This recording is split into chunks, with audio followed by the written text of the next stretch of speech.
like I told you before, they don't own me. King Richard, that's beautiful. I gotta try not to be so sexy today. I noticed yesterday after the... That was Paul's fault. That was Paul McCartney's fault, okay?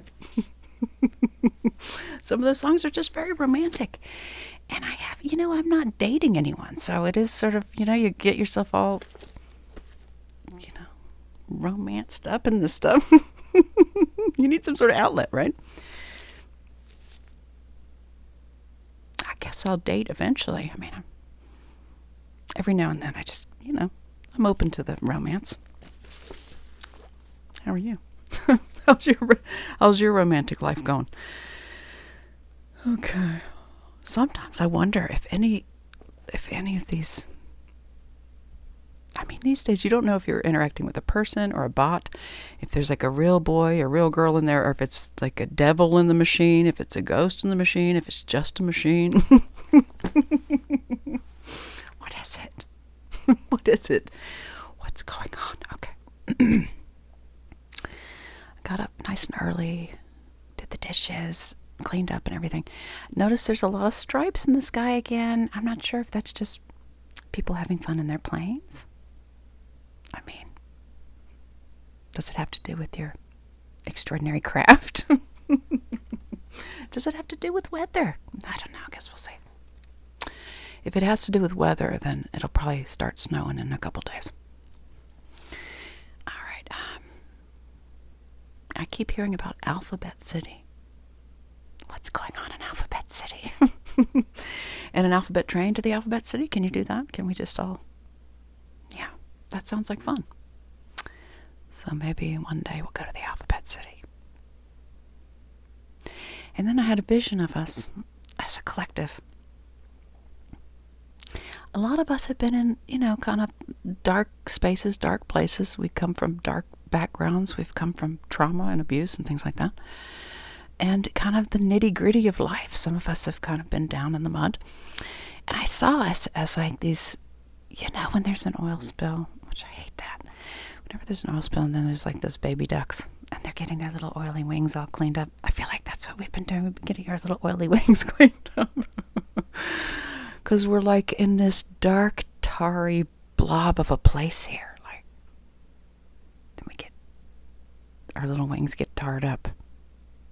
And we get stuck in the mud.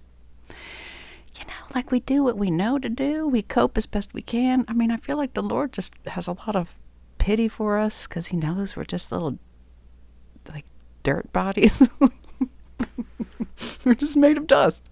We're dust and dirt. And he knows how vulnerable and skittish we are. So he sees us down in the mud and he feels his heart is moved for us. He wants to, he wants to get you out of the mud. He wants to get you up and out, up and over, right? And clean up your little duck wings, your little baby duck. Little baby ducks, getting your little oily wings cleaned. We've been Dunkadubald in hell. That's actually what I wrote there. We were Dunkadubald in a hellish place. But the Lord brought us out of there. And he made us tough enough to endure that place. That's like that song. Is that tough enough?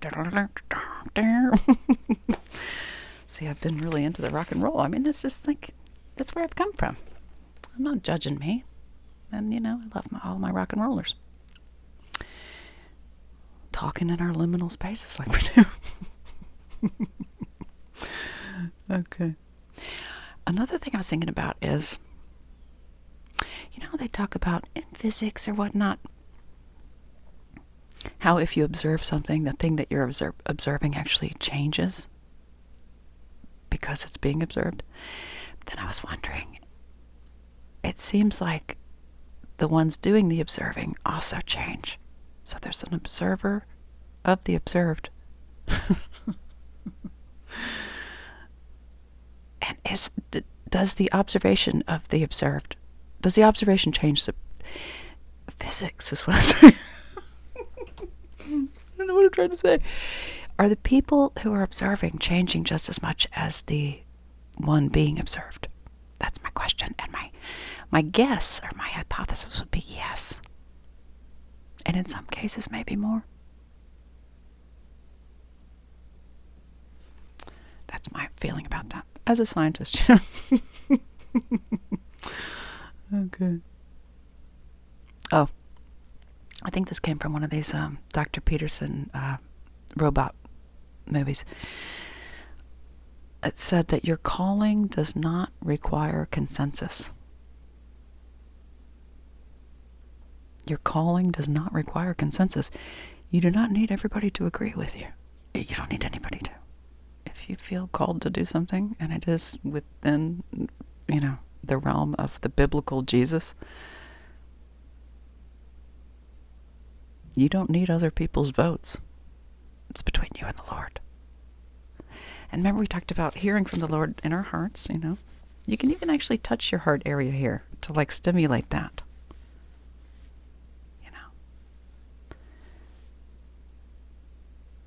Okay. Oops. Gosh, this notebook is heavy. I feel like I'm lifting weights. Oof. Okay. So your calling does not require consensus. Why do we seem to think we need everybody to vote on it? I mean, what if Moses thought he needed consensus? I mean, what if Jesus needed consensus? I mean, what if Jesus had to wait until somebody, came along? I mean, the only one that came along was the Holy Spirit, which then led him out to be tempted by the devil. So it's it's between you and the Lord. He's put you together in a very unique way. There's no one like you. You're very creative, and you're blessed, and you're out-called. And you're not to be conforming to this world.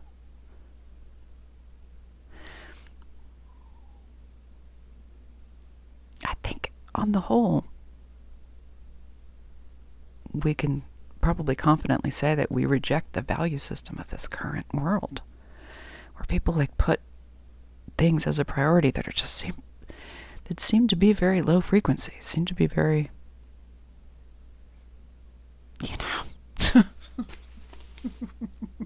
Oh, I don't want to go criticizing the big dark world. Okay. But it is a dark and tarry blob of a place. That's what I wrote there. Dark and tarry blob of a place. We've been Duncan-Dubald in it. We're doing our best. But your calling does not require consensus. And then the second thing I learned from that is, if you're not having any resistance, then you're probably not doing that much. And then I saw something that Joseph Arthur did that was similar to that too. Similar to that idea. Where if you're not upsetting some people, if you're not, making any waves in the pond at all, then what you doing then? I mean, it just means you're being too bland, you're too boring. Who are you trying to please? Everyone? And why? So, whatever you're called to do, you're called to do it in the light of the truth, in the strength of your calling, and in the boldness of Christ, without any sort of concern about whose tail feathers it's going to ruffle. I mean, that's not really your business. The Lord will inspire you to do something, and then he'll say, just leave the consequences up to me. And when you make mistakes, because you will sometimes, we're not perfect.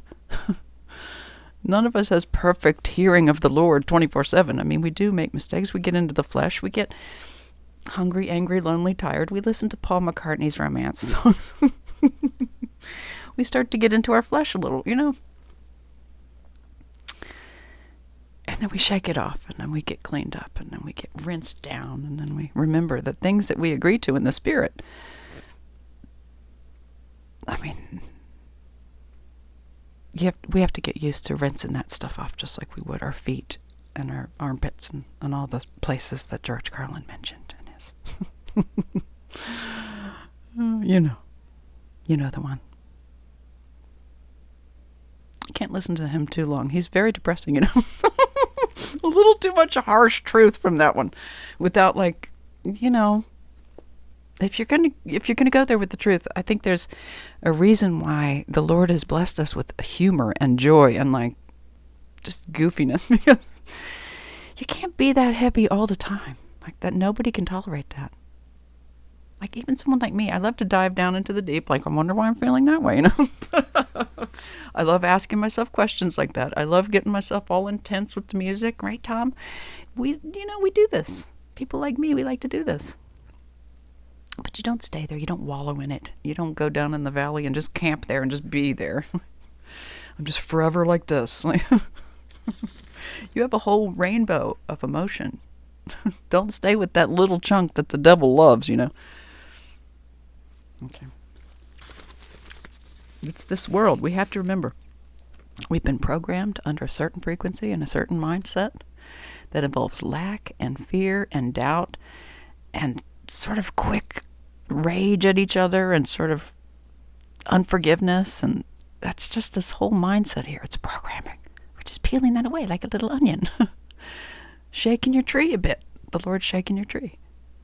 You cannot come up against the Lord's perfect love without having your tree shaken. Because he loves you. This is part of love, is to help you shake the parts off that are hurting you and like holding you back. It's like your perfect best friend. The Holy Spirit is like your perfect best friend. He's your counselor. He's your guide. He goes before you. He makes a way when you didn't even know there was even a way. Like I used to say before, when Moses and company ended up on that beach, they didn't know God was going to open that up.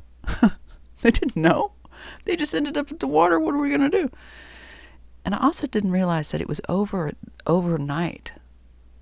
Over time, God did that. I imagined it just happened all at once, like in the movies, but maybe I'm wrong about this. But the last time I read it, I'm pretty sure I was like, oh, like surprised that he took the walls of water over time at night, and then they were able to move through it. Maybe I'm wrong about that, but anyway, whatever. Where am I going with this? I don't know. Okay. Let's go back to my main points. Your calling does not require consensus, and if you're not getting any resistance, then you're probably not doing a whole lot. I'm sorry. You're probably not doing a lot. Like if people aren't bickering over something you've said, then maybe you're not taking enough chances. Maybe you're not being bold enough. Maybe you're trying too hard to stay good with the corporate powers, maybe. I don't know. Many of you are very in deep with this corporate world. You're in it. I mean, you starting a corporation? Please say no. Okay.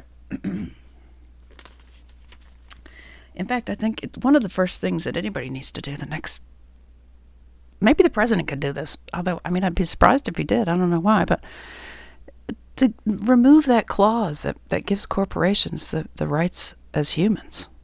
What is that? Get rid of that. I keep remembering how bony my hand looks. With little old lady bony hands. Okay. Gotta fatten up this bony hands. All right. And if you're not getting much resistance, you're not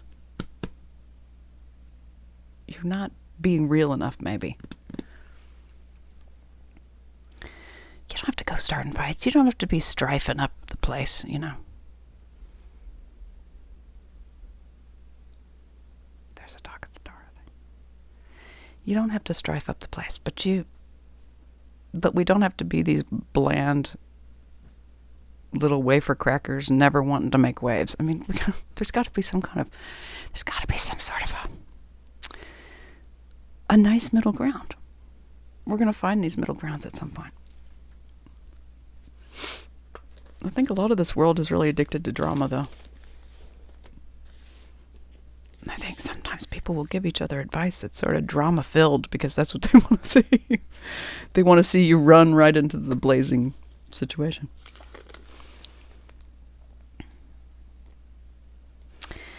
Yeah, it seems like there is this Venn diagram where we meet, and there's this white, hot, creative flame. It's like this perfect flame. And there's like a certain amount of distance we need to stand from it, and we're... What is it? Somebody's crying. hope it's not Luke trying to get into the cat hole again.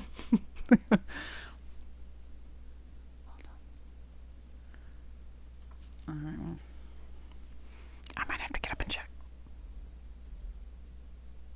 Okay. All right, hold on.